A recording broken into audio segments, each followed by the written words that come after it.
اللهم صل على سيدنا ومولانا محمد وعلى سيدنا علي وسيدتنا فاطمة وسيدتنا زينب وسيدنا حسن وسيدنا حسين.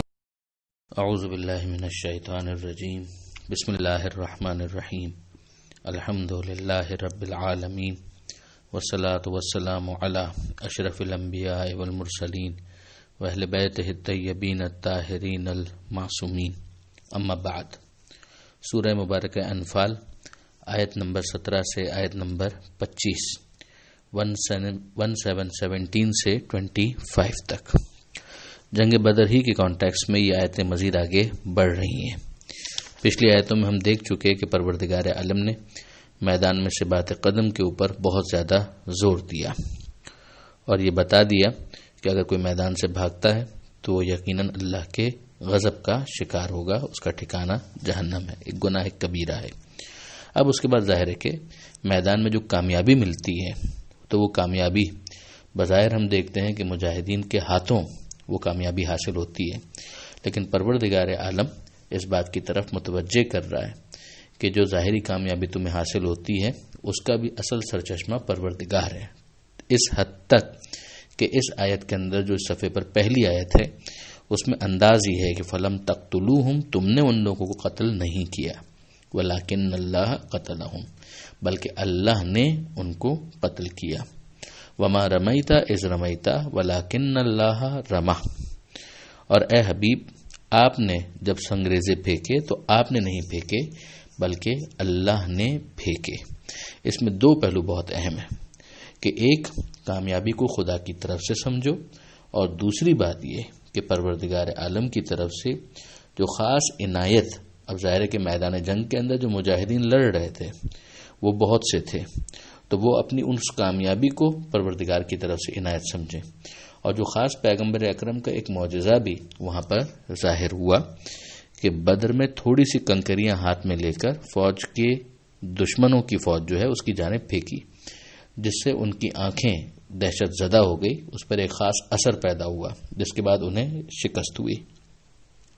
تو یہ اگرچہ پیغمبر اکرم کے ہاتھوں سے یہ ہو رہا تھا مگر پروردگار عالم نے اس فعل کو بھی اپنی طرف منسوب کیا. یہ پیغمبر کی شان بھی بتائی جا رہی ہے اور یہ بھی سمجھایا جا رہا ہے کہ اصل کامیابی ہو، معجزے کا ظہور ہو، وہ سب پروردگار عالم کی عنایت ہے. پھر اس کے بعد پروردگار آگے فرماتا ہے وَلِيُبْلِيَ الْمُؤْمِنِينَ مِنْهُ بَلَاءً حَسَنًا، اور یہ اس لیے بھی تھا کہ اللہ مومنین کا اچھی طریقے سے آزمائش اور امتحان کرنا چاہتا تھا. یعنی یہ بھی ایک کہ وہ میدان میں کس طرح سے بیہیو کرتے ہیں، میدان میں ان کا معاملہ کیا رہتا ہے، اور پھر اس کے بعد دوسرا ایک طریقہ کار کہ اس عطا اور اس پروردگار کی طرف سے جو ایک کامیابی ظاہری طور پر بھی مل گئی تو پھر اس کے بعد ان کا انداز کیا رہتا ہے، وہ اس کامیابی کو خدا کی طرف سے سمجھتے ہیں یا نہیں، اپنی ذاتی کاوش اور ذاتی محنت سمجھتے ہیں. تو یہ بہت اہم میسج اس آیت کے اندر دے دیا گیا. ان اللہ سمیع علیم، یقیناً اللہ سننے والا ہے، اللہ جاننے والا ہے. ذالکم، یہ حقیقت ہے. ان اللہ موہن کید الکافرین، اللہ یقیناً کافروں کی ترکیب کا شکست دینے والا ہے. یعنی جو کافر ہیں وہ اپنی کوشش کرتے رہیں، اللہ ان کو شکست دینے والا ہے. اب جو اگلی آیت ہے وہ بہت سے مفسرین کے نزدیک اس میں پروردگار عالم نے کافروں کو مخاطب کیا ہے. یہ روایات کے اندر آیا ہے کہ ابو جہل نے اس جنگ سے پہلے یہ دعا مانگی تھی. ظاہر بت پرستی کے ساتھ وہ اللہ کو بھی مان رہے تھے، یعنی بتوں کو چھوٹا خدا مانتے تھے اور اللہ کو مانتے تھے بڑا خدا. تو یہ جو ربوبیت کے اندر وہ شریک ٹھہراتے تھے جس کی وجہ سے وہ مشرک بھی تھے، بت پرست بھی تھے، مگر خدا کو بھی مخاطب کر کے انہوں نے ایک دعا مانگی تھی کہ جو ہم میں سے زیادتی کر رہا ہے اسے شکست ہو، اور جو صحیح ہو، حق پر ہو، اسے کامیابی حاصل ہو. تو قرآن یہاں پر ارشاد فرما رہا ہے کہ یہ تمہاری ہی دعا تھی کہ جو حق پر ہو اس کی فتح ہو، چنانچہ حق والوں کی فتح ہو گئی. تو اب جملہ کیا بنے گا؟ ان تستفتحوا فقد جاءکم الفتح، کہ اگر تم فتح کے طلبگار تھے تو لو تم تک فتح آ گئی. یعنی ایک طنز ہو گیا کہ تم تک فتح آ گئی، یعنی اگر تم حق پر ہوتے تو تم تک آتی. اب جن کے پاس فتح آئی ہے وہ حق پر ہیں، وہ مومنین ہیں۔ وَإِن تَنْتَهُوا فَهُوَ خَيْرٌ لَكُمْ، اگر اب تم باز آ جاؤ تو یہ تمہارے لیے بہتر ہے۔ وَإِن تَعُودُوا نَعُدْ، اور اگر پھر تم ایسا کرو گے تو ہم بھی ایسا ہی کریں گے، یعنی ہم مومنین کا ساتھ دیں گے، مومنین کو ایک سپورٹ فراہم کریں گے۔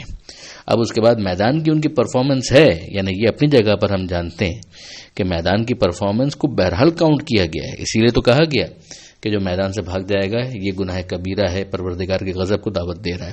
مگر یہاں جب کافروں سے خطاب ہو رہا ہے تو اس کے اندر ظاہر کے انداز یہ ہوگا اور اسی طریقے سے سمجھایا جائے گا کہ اے کافروں، اگر تم رک جاؤ اور اب اپنا یہ طریقہ تبدیل کر دو، یہ تمہارے لیے بہتر ہے۔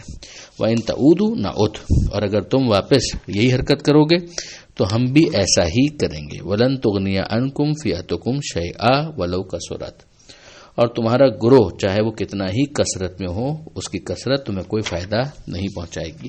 وَأَنَّ اللَّهَ مَعَ الْمُؤْمِنِينَ، اور یقیناً اللہ مومنین کے ساتھ ہے۔ پھر اس کے بعد صاحبان ایمان سے خطاب ہوتا ہے کہ یا ایھا الذین آمنو، اے ایمان لانے والوں، اطیعوا اللہ ورسولہ، اللہ کی اطاعت کرو اور اللہ کے رسول کی اطاعت کرو۔ کیوں؟ اس لیے کہ وہ رسول اللہ ہی کا تو رسول ہے، لہذا رسول کی اطاعت گویا اللہ ہی کی اطاعت ہے۔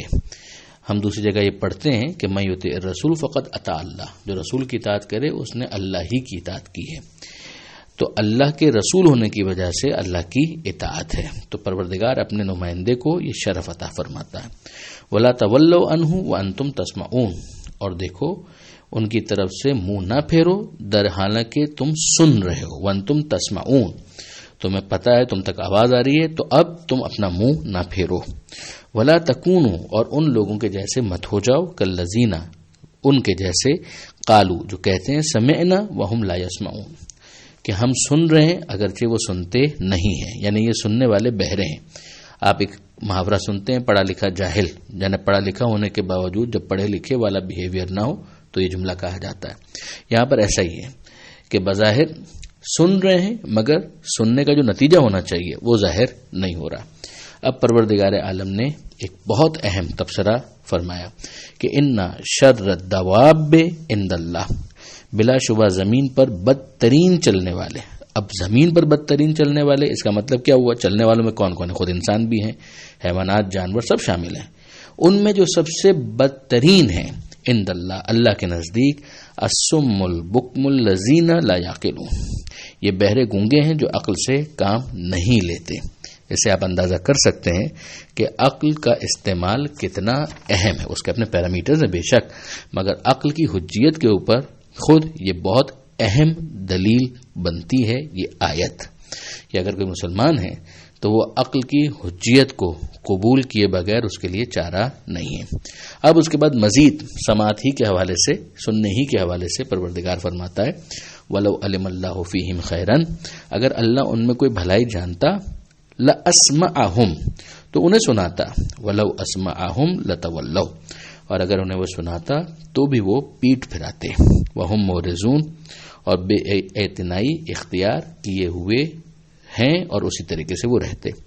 اب یہاں پر سمجھنے والی جو بات ہے وہ یہ کہ ایک سنانا تو ایک عام ہدایت کے لیے جو ضروری ہوتا ہے وہ سبھی کے لیے ہوتا ہے، جس کے ذریعے سے اتمام حجت ہوتی ہے، یعنی بات پوری ہوتی ہے۔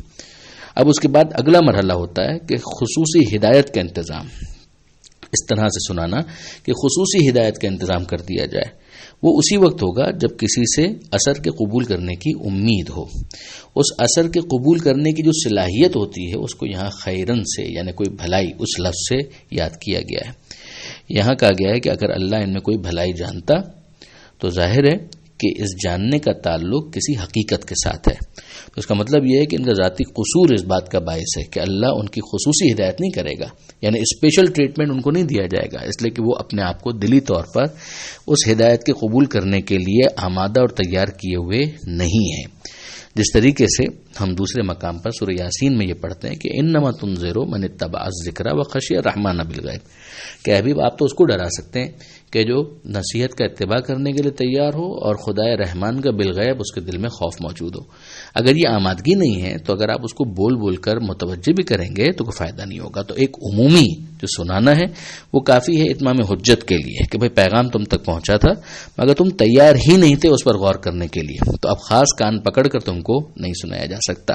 اب اس کے بعد پروردگار صاحبان ایمان سے کہتا ہے کہ یا ایھا الذین آمنو، کہ اے ایمان لانے والوں، یعنی تم تو ایمان لا چکے ہو، تم تو سنو. استجیبوا للہ وللرسول، اللہ اور اس کے رسول کی آواز پر جب وہ تمہیں دعوت دیں، اذا دعاکم، تو تم کیا کرو؟ استجیبو، یعنی تم ان کی دعوت پر لبیک کہو، پازیٹیولی رسپونڈ کرو.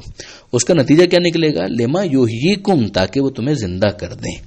تمہارا فقط بایولوجیکل وجود جو ہے وہ کافی نہیں ہے، تمہارا ایمان کا دعویٰ بھی کافی نہیں ہے. اس ایمان کے دعوے کے بعد تمہیں اللہ اور اللہ کے رسول کی بات کو سننا ہے تاکہ تمہارے دلوں کے اندر وہ بات اثر کرے اور جس کے نتیجے میں تمہیں روحانی بالیدگی حاصل ہو، تمہاری اسپرٹ اس کو ایک ریوائول ملے. وَاعْلَمُوا، اور جان لو، ان اللہ یحول بین المرء وقلبہ، کہ یقیناً اللہ سد راہ ہو جاتا ہے انسان اور اس کے دل کے درمیان. یعنی کئی مرد اب ہوتا انسان کی کیفیت کیا ہے کہ اب وہ دل اگر مردہ بھی ہو گیا ہے لیکن اگر وہ اللہ اور اللہ کے رسول کی طرف توجہ کرے گا اور صلاحیت اس کے اندر موجود ہے. جیسے ہم زمین کی بات کریں کہ ایک وہ زمین ہے کہ جس کے اندر یہ صلاحیت ہی نہیں ہے کہ اس کے اندر کچھ اگ سکے، اور ایک وہ زمین ہے کہ جس میں صلاحیت ہے مگر بارش کے قطرے جب گریں گے، پڑیں گے، وہ جذب ہوں گے تو پھر اس سے نشو نما ہوگی. تو اگر یہ والی کیفیت ہے کہ صاحب ایمان ہے، سیریس ہے، تو اب وہ ترقی کرنے کے لیے گویا تیار ہے. تو وہ قرآن کی بات سنے گا، رسول کی بات سنے گا، تو اس کا نتیجہ یہ نکلے گا کہ اگر کہیں لغزش ہو بھی رہی ہوگی تو پھر پروردگار اس کا ہاتھ تھام لے گا. اس کے لیے یہاں پر تعبیر آئی ہے کہ یحول بین المرء وقلبہ، کہ اللہ انسان اور اس کے دل کے درمیان سد راہ ہو جاتا ہے. خواہشات اگر کسی اور طرف اس کو بھٹکانا چاہیں گی تو پروردگار اس کو ایک سپورٹ فراہم کرے گا. وَأَنَّهُ إِلَيْهِ تُحْشَرُونَ، اور اسی کی طرف تم سب محشور ہو کر جاؤ گے. وَاتَّقُوا، ڈرو، فِتْنَةً، اس ابتلا سے، اس فتنے سے، لَا تُصِيبَنَّ الَّذِينَ ظَلَمُوا مِنْكُمْ خَاصَّةً، جو صرف تم میں سے ظالموں ہی کو اسی کے ساتھ مخصوص نہیں رہے گا. وَاعْلَمُوا، اور جان لو، ان اللہ شدید العقاب، کہ یقیناً اللہ سخت سزا دینے والا ہے. ایک تو قیامت کا معاملہ ہے، لا تزر وازرۃ وزر اخری، سیدھی سی بات ہے کہ کوئی دوسرے کا بوجھ نہیں اٹھائے گا، ہر ایک نے اپنا حساب دینا ہے. جو جملہ کہا جاتا ہے کہ ہر ایک نے اپنی قبر میں جانا، بالکل صحیح ہے. اس دنیا کے اندر بھی معاملات بنیادی طور پر تو یہی ہونے چاہیے، لیکن ہم جانتے ہیں کہ کئی مرتبہ ہماری آبزرویشن ہے کہ اگر امکان کے باوجود اگر کوئی روکنے کی صلاحیت رکھتا ہو، طاقت رکھتا ہو اور برائی سے نہ روکے تو اس کا نتیجہ یہ نکلتا ہے کہ اس کے آثار وضعی ہوں اور کبھی کبھی براہ راست اس کا اثر دوسروں پر بھی پڑنے لگتا ہے. یہ بالکل پیسو اسموکنگ کی طرح سے ہے کہ اسموکنگ دوسرا کر رہا ہے مگر دھواں آپ تک بھی پہنچ رہا ہے. اور پھر اس کے بعد آسان سی جو ایک مثال مفسرین نے دی ہے کہ اگر کشتی میں کوئی ایک شخص سوراخ کر رہا ہے اور دوسرے اس کو نہ روکیں تو بالآخر جب کشتی ڈوبے گی تو سب اس کے ساتھ ڈوب جائیں گے. اس سے بہتر تھا کہ اس موقع پر جب دیکھ لیا تھا کہ کشتی کے اندر سوراخ کر رہا ہے تو اس کو روک لیا جاتا. تو یہاں دنیا کے اندر بھی یہ ہوتا ہے کئی مرتبہ کہ امر بالمعروف اور نہی عن المنکر کو ترک کر دیا جائے، اس کے پیرامیٹرز ہیں اس کے مطابق، تو پھر اس کا نتیجہ یہ نکلتا ہے کہ بہت سی مشکلات میں سب گرفتار ہو جاتے ہیں. اس میں اگر ایک شخص ہے کہ اس نے اپنی سی کوشش کر لی تو یقیناً وہ خدا کے نزدیک بری ذمہ ہے. کوئی عذاب خاص اگر آ رہا ہوگا تو ہم سورہ اعراف کے اندر پڑھ چکے وہ سنیچر والوں کا کیس کہ اس میں 3 گروہ بن گئے تھے اور جو امر بالمعروف اور نہی عن المنکر کرنے والے تھے ان کو محفوظ رکھا گیا اور باقی 2 گروہ جو تھے وہ حسب مراتب، ایک کو زیادہ سخت سزا ملی اور ایک کو کم سخت سزا ملی، لیکن سزا دونوں کو ملی. جو روکنے والے تھے وہ بچ گئے، جو کرنے والے تھے انہیں سخت سزا ملی اور جو خاموش رہنے والے تھے ان کو کم سخت سزا لیکن ملی بالکل. تو یہاں پر یہ آیت مکمل ہوتی ہے اور صفحہ بھی مکمل ہوتا ہے. دعا ہے پروردگار سے قرآن پڑھنے سمجھنے عمل کی توفیق عطا فرما، وارث قرآن امام زمانہ کی ظہور میں تعجیل فرما. وآخر دعوانا ان الحمد للہ رب العالمین، والسلام علیکم ورحمۃ اللہ وبرکاتہ.